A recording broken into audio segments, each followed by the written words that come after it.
The Italian real estate website Immobiliare.it always focused its PR activities on the business press. The challenge in 2010 was to reach different audiences. The idea was to target the gossip press, but this is a very difficult media to get coverage for companies. So the strategy was to find an unusual angle that would be topical for that target and to promote Immobiliare.it. Living in your house is not just a matter of the interior, but also who you have as next-door neighbor. Here's the topic. Who among the Italian celebrities would be the ideal and who the worst neighbor, and why? Because of a limited budget, Immobiliare.it tried to involve the site's users via an online poll, but the questionnaires completed were not statistically relevant and the institute TNS was charged to conduct the survey. Having previously published the poll both on the site and on Facebook, made it public.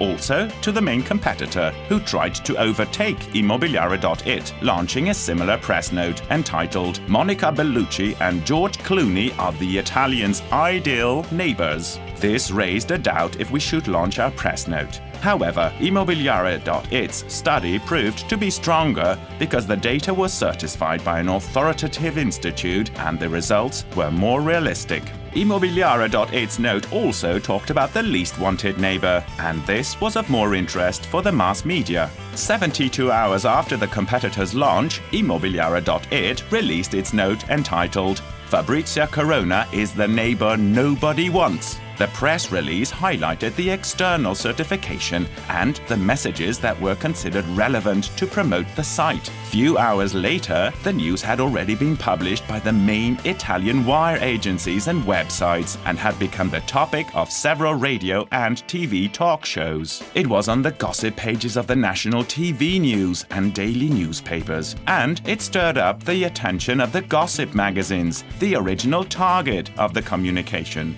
The Italian gossip magazines dedicated long stories to the news, and one of them decided to charge a reporter to interview the real neighbors of Fabrizio Corona, the paparazzo named as the most unwelcome neighbor. Some of the celebrities who appeared in the top 10 commented on the news, and the media buzz aroused was so loud that the news even became the question of a TV quiz show. The Terrible Neighbor generated almost 400 press clips. It created more than 40 million opportunities to see, and the economic value exceeded 1.5 million euro. As the original budget was 1,200 euro, this meant a return on investment of more than 12,000%.